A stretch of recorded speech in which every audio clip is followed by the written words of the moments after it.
Let me tell you about a time my backyard turned into a wild episode of Animal Planet. You will not believe it. I live on a farm, a massive one.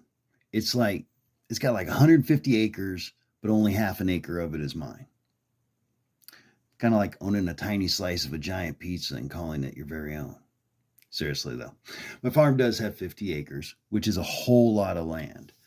If you consider that Disney World covers 43 square miles or 27,258 acres, my farm is exactly 0.0018% the size of Disney World and almost 1/10 the size of Disneyland's 550 acres. So, yeah, my farm might not have Mickey Mouse or roller coasters, but it is bigger than just about any playground you've ever seen. And my nearest neighbor is 50 acres away, so it's secluded. So secluded that if I need a private moment, I just step outside, drop the towel off my back porch, and I'm living my best life. Nobody's out there, not a soul. That's my personal space, my throne. That's why I like to think of myself as the ruler of a small kingdom, except instead of loyal subjects, I'm basically in a never ending war, battling against a tiny furry rebellion that thinks they should be in charge. I swear one of these days, they're going to start sending me demand letters for better snacks. I've got chickens who don't respect me. They hardly listen to what I say, and when they do, they always look at me with this sideways glance like, what's his next move? As if they've been secretly planning to take over and now they just need to figure out the best way to adapt to the shifting dynamics on the farm. Then there's the raccoons. They come out at night and stare at me as if I'm an intruder who walked into their midnight snack party and ruined the late night buffet. They're not happy when I show up. Now, when a raccoon gets mad, it puffs up its furry tail and looks at you with big, squinty eyes like it's saying, "Hey, what are you doing in my space?" And I'm over here like, "Bro, this is my farm. You're the one who's trespassing and stealing snacks out of the fridge." It's like having an angry roommate who didn't pay the rent but still thinks the couch is theirs. One day, I'm napping, just taking a siesta, and not a care in the world. But suddenly, I hear my dog flipping out, barking like crazy, like she just saw a UFO.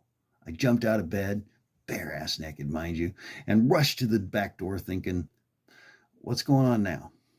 Is she chasing a squirrel? Or maybe she's found the last remaining piece of my dignity. So I fling open the back door, and what do I see?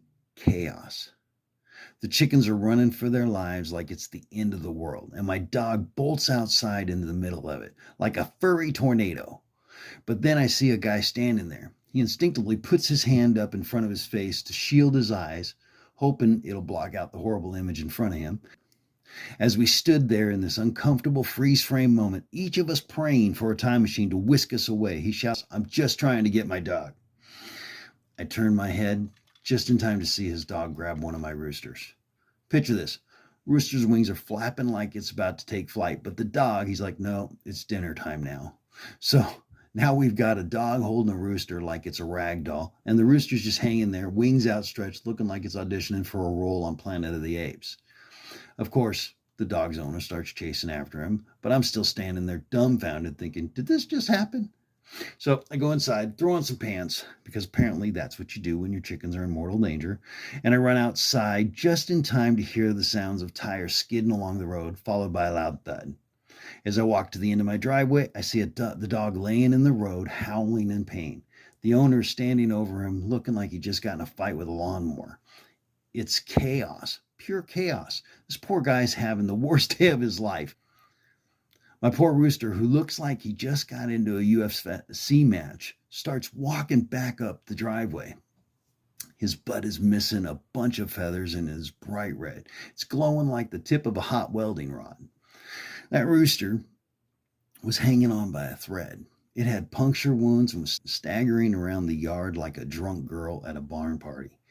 It was easy to discern that this bird was in need of serious medical attention, but instead of just giving up the ghost, the rooster was saying, "I'm not ready to die today. Let's see if I can outlive this catastrophe." I take pictures of the rooster and send them to my wife because I'm clueless and I need to know what to do. I'm not a farmer. I'm just a guy who lives on a farm. My wife, on the other hand, she's the chicken whisperer. Along with my photos, I ask, what are we going to do with this rooster? I mean, this thing's practically been through a war zone. Now, my wife is a total superhero. She makes the impossible task of saving animals on the brink of death look like it's just another item on her to do list. She handles it with such calm and casual ease, you'd think she was a spelling bee champion breezing through a daily crossword puzzle. Oh, a goat's got a broken leg and a chicken's on life support? No biggie. I'll just fit that in between making dinner and saving the world. So she goes into chicken caregiver mode. The rooster survives for 4 more days, but in the end, it passes away due to its injuries. So the moral of the story is this: sometimes life hits you out of nowhere, like a dog attacking your rooster. Things go sideways and you're standing there naked, unsure of what to do next.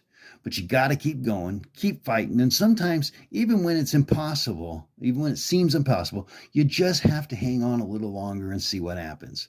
The life lesson in all this is that if you're ever faced with a wild situation, remember, keep your sense of humor, keep your pants on, and keep moving forward. Things can get weird, but if you keep pushing through, you'll come out of it with some great stories and maybe a few extra laughs. My favorite quote about this story is, the best thing you can do when things go wrong is put on your pants and take some pictures for later.